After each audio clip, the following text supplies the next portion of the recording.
किसी पुराण में नहीं है, किसी उपनिषद में नहीं है, किसी स्मृति में नहीं है। यहाँ तक कि वाल्मीकि रामायण में भी हिंदू शब्द का जिक्र नहीं है। और सबसे बड़ी बात, जो सबसे आधुनिक किताब मानी जाती है धर्म के नाम पर लोग घर घर पाठ करते हैं, इसी बांदा के रहने वाले थे तुलसीकृत रामायण को रचने वाले तुलसीदास जी की रामायण में भी हिंदू शब्द का प्रयोग नहीं है, हिंदू शब्द का प्रयोग नहीं है। जब तुलसी बाबा की रामायण में भी हिंदू शब्द का प्रयोग नहीं है तो हिंदू धर्म कब से हो गया? और अगर हिंदू धर्म होता तो सारे तथाकथित हिंदुओं के कल्याण की बात करता। ये जो धर्म है जिसको लोग हिंदू धर्म कह करके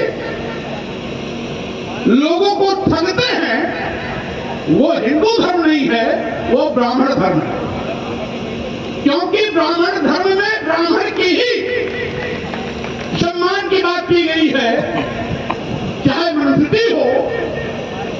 जैसा कि मैंने अभी कहा कि ब्राह्मण तू स्वयं हुआ, वो एक स्वयंभू ताकत है, उसको कुछ करने की आवश्यकता नहीं है, ये मनुस्मृति कहती है।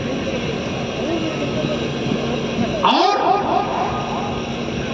ये जो वर्ण व्यवस्था है, वर्ण व्यवस्था ऊपर से नीचे की ओर चलती है, ये समानांतर नहीं चलती, वो ऊपर से नीचे की ओर चलती है। तो जो सबसे ऊपर है वही केवल ऊंच है, और उसके नीचे जितने भी अन्य हैं वो सभी नीच हैं। अंतर नीच होने की कैटेगरी में अंतर हो सकता है। कोई 1 फीट नीच है, कोई 2 फीट नीच है, कोई 3 फीट नीच है, लेकिन नीच सभी है। ऊंच है तो केवल एक ऊंच है, जो सबसे ऊपर है ब्राह्मण, और शेष सब नीच। क्षत्रिय भी नीच है, वैश्य भी नीच है, शूद्र भी नीच है।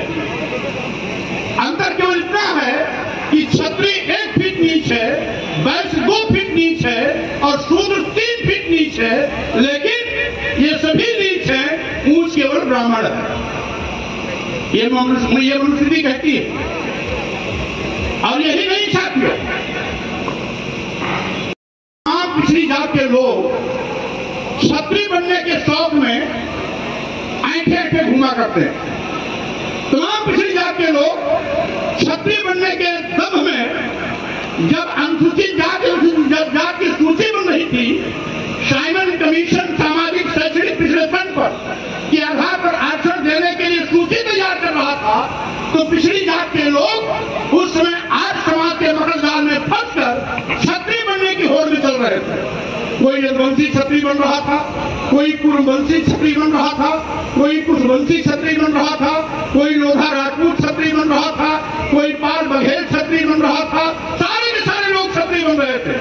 नतीजा हुआ कि बाबा साहब डॉक्टर अंबेडकर ने सोचा कि जिनके सामाजिक शैक्षणिक पिछड़ेपन को देखते हुए हम आरक्षण देना चाहते हैं, वही पिछड़ी जात के लोग क्षत्रिय बन रहे हैं। आज नहीं तो कल इनको अपनी गलतियों का एहसास होगा और सामाजिक शैक्षणिक पिछड़ेपन के आधार पर आरक्षण की मांग की आवश्यकता इनको पड़ेगी। इसीलिए भारतीय संविधान के अनुच्छेद 340 के अंतर्गत बाबा साहब डॉक्टर अंबेडकर ने उसमें व्यवस्था दिया कि समय समय पर प्रदेश सरकारें और केंद्र सरकारें सामाजिक शैक्षणिक पिछड़ेपन के आधार पर सीमन करा करके, परीक्षण करा करके सामाजिक शैक्षणिक पिछड़ेपन के लोगों को आरक्षण देने की व्यवस्था सूचित करेंगे। आयोग का गठन करेंगे, परीक्षण कराएंगे, और उसके बाद जो सामाजिक शैक्षणिक पिछड़े हैं उनको भी आरक्षण की व्यवस्था देने का काम करेंगे। आज जो मंडल आयोग की सिफारिशों के माध्यम से पिछड़ों को 27% आरक्षण मिल रहा है, बाबा साहब डॉक्टर अंबेडकर के अनुच्छेद 340 के अंतर्गत दी गई व्यवस्था के तहत मिल रहा है। अगर उस समय पिछड़ी जात के लोग क्षत्रिय बनने के घमंड में नहीं थे घूमते, तो शायद उसी समय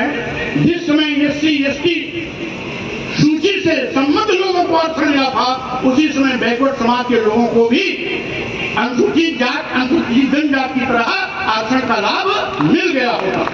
का संबंध है जिसमें 5 साल का ब्राह्मण 100 साल के क्षत्रिय का पिता।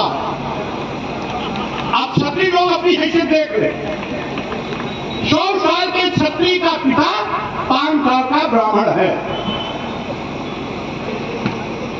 भारतीय संविधान लागू होने के बावजूद भी हमने गांव में देखा है, बाबू साहब कितनी बड़ी ताकत वाले क्यों न हो, 200-400 एकड़ की काश्तकारी क्यों न हो, 1 एकड़ 2 एकड़ में उनका राजमहल क्यों न हो, लेकिन दरवाजे पर अगर भिखारी ब्राह्मण का बच्चा भी आता है तो बाबू साहब निकलेंगे, तो बाबू साहब को भिखारी कभी प्रणाम नहीं करेगा, वो कहेगा बाबू साहब की जय हो, आशीर्वाद मुद्रा में बोलेगा बाबू साहब की जय हो, राजा साहब की जय हो। कभी बाबू साहब प्रणाम, राजा साहब प्रणाम नहीं बोलेगा। यह मनुष्य की व्यवस्था है जिसमें 5 साल का ब्राह्मण 100 साल का क्षत्रिय का पिता होता है। वो वही व्यवस्था आज भी सामाजिक संस्कारों में भरा पड़ा हुआ है, देखने को मिलता है, गांव में देखने को मिलता है। और तमाम बड़े बड़े ऐसे जो अपने को राजा साहब, बाबू साहब बनने का दम भरते हैं, उनकी भी हैसियत मैंने देखी, ये मनुस्मृति कहती है। अब तुलसी बाबा ने तो और हद कर दिया, इन्होंने तो इतना जात शब्दों का प्रयोग करके नीचे हम कहना शुरू कर दिया कि ये बड़ा आधम तेल तुम्हारा सुपत किरात चोर कलवारा। ये कौन जातियां हैं? ये आदिवासी जातियां हैं, ये पिछड़ी जातियां हैं, ये दलित जातियां हैं। किसे अधिकार ने दिया? क्या जो जात शब्दों का प्रयोग करके आप किसी को नीच कहें, किसी को अधम कहें? यही मानवता है, यही धर्म है। और साथियों,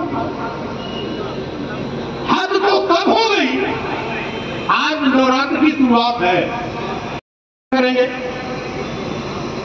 और कहेंगे यत्र नार्यस्तु पूजन्ते रमन्ते तत्र देवता, और इनके किए किराए पर तुलसी बाबा ने पानी फेर दिया, कह दिया कि नहीं नहीं नहीं, महिलाओं का अपमान, महिलाओं का सम्मान मत करो, क्योंकि उन्होंने अपनी व्यवस्था में दे दिया ढोल गंवार सूद पस नारी शकल ताड़ना के अधिकारी। क्या लिख दिया?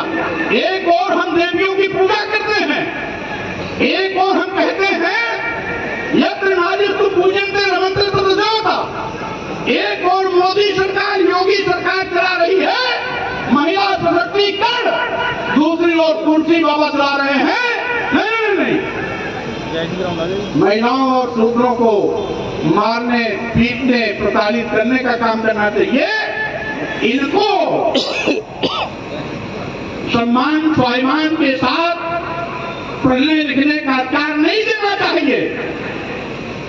और भारतीय संविधान लागू होने के पहले, भारतीय संविधान लागू होने के पहले आप जानते हैं क्या मूल मंत्र था? यत्र नार्यस्तु पूजन्ते। ये तो आज संस्कृति में कहा जाता है, लेकिन पहले क्या था? नारी शूद्रो न भियताम।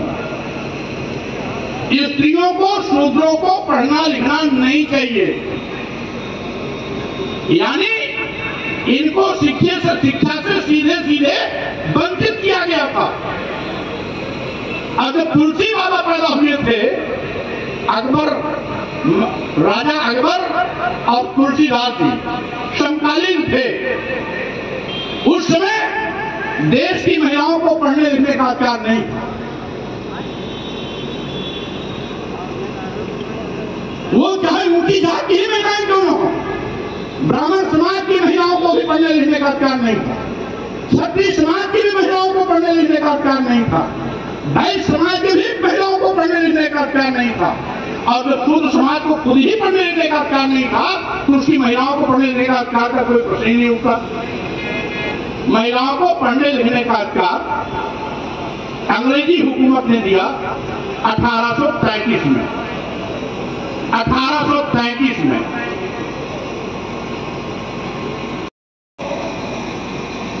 देवी पूजन का शुरुआत हुआ, 9 दिन चलेगा। अब केंद्र और प्रदेश में बैठे हुए लोग, अब धर्माचार्य भी उसमें शामिल हैं। एक नाटक शुरू होने वाला है जनवरी में, एक नाटक शुरू होने वाला है जनवरी में। हमारे पत्रकारों को तो बाद में पता लगेगा वो नाटक क्या है, लेकिन उसका खुलासा मैं आज कर दे रहा हूं। वो नाटक क्या है? अयोध्या में नए राम मंदिर के प्राण प्रतिष्ठा का। आप बताओ भाई, जो हजारों साल से भगवान के रूप में पूजा जा रहा है, उसमें प्राण प्रतिष्ठा क्या करोगे? जो लाखों और करोड़ों के आराध्य है, जिसके प्रति लाखों और करोड़ लोग भगवान मानते हैं, सम्मान देते हैं, पूजा करते हैं, घर घर जंगल में बसे हैं, उसमें आप प्राण प्रतिष्ठा क्या करोगे? ये साबित करने के लिए कि प्राण प्रतिष्ठा करने वाला भगवान से बड़ा है। ये प्राण प्रतिष्ठा का नाटक क्यों? इसलिए कि प्राण प्रतिष्ठा करने वाला भगवान से भी बड़ा है। अगर भगवान है जिसे करोड़ों लोग पूजते हैं, तो उसके आदर्श के नाते पूजते हैं, उसके विचार के नाते पूजते हैं, उसकी विचारधारा दर्शन के नाते पूजते हैं। आप उसमें प्राण प्रतिष्ठा करके आप अपने को भगवान से बड़ा साबित करने का ढोंग क्यों कर रहे हो? ये भी एक बहुत बड़ा धोखा है। प्राण प्रतिष्ठा एक बहुत बड़ा धोखा है। और मैं कहना चाहता हूं, मुर्दा के अंदर प्राण प्रतिष्ठा कर लो और जिंदा कर लो, तब जाना जाएगा, तब जाना जाएगा कि प्राण प्रतिष्ठा में ताकत होती है। हर मुर्दा में प्राण प्रतिष्ठा कर दो, उसे जिंदा कर दो, डॉक्टर के पास भी नहीं जाना पड़ेगा, यमराज से हमेशा मुक्ति मिल जाएगी, मौत पर आपकी विजय हो जाएगी। ये विश्वास तो नहीं करते हो। लेकिन कोई धर्माचार्य, क्योंकि लोगों की आंख में धूल झोंकना इनकी फितरत है। आज भी जब बिहार सरकार ने जातवाद जनगणना कर दिया, तो मोदी जी की भाषा बदल गई। 2014 में जब मोदी जी आए थे, तो मोदी ने कहा था कि लोग हमको नीच कहते हैं क्योंकि मैं पिछड़ी जात में पैदा हुआ हूं। और जब आज पिछड़ी जात की संख्या बिहार सरकार ने जातवाद गणना से स्पष्ट कर दिया कि 63% पिछड़ी जात की आबादी बिहार में है, तो मोदी जी की भाषा बदल गई। जो गरीब हैं, हम गरीब की कोई जात नहीं, हम गरीब को मानते हैं, और इसलिए अगर पिछड़ा कोई माने नहीं रखता।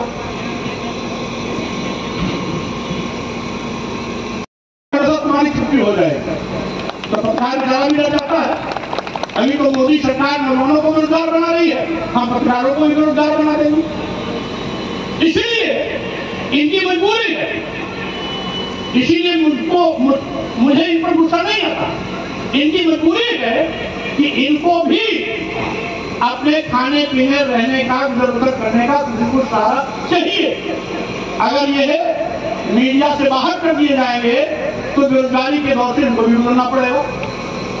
इसीलिए ऐसा नहीं कि जानते नहीं, जानते भी हैं, बुद्धिजीवी भी हैं, कलम में ताकत भी है, चाह करके भी नहीं लिख सकते, क्योंकि इनका मीडिया का जो मालिक है वो कहीं न कहीं कोई अदानी से जुड़ा हुआ है, कोई अंबानी से जुड़ा हुआ है, सीधे सीधे कोई न कोई मोदी मीडिया का सीधे संलग्न है।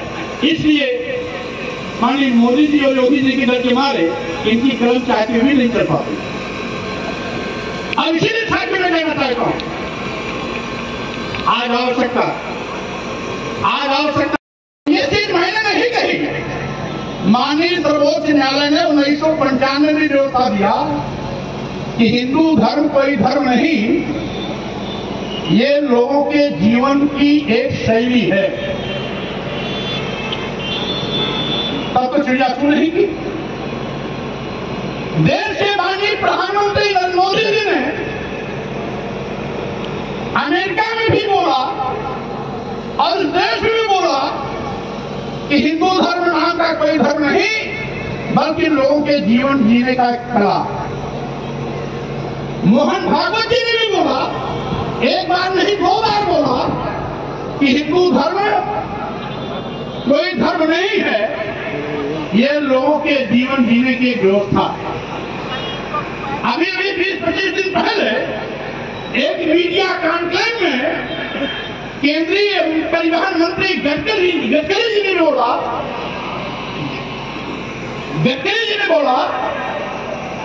मीडिया कॉन्क्लेव में कि हिंदू धर्म कोई धर्म नहीं, ये लोगों के जीवन जीने की एक शैली है।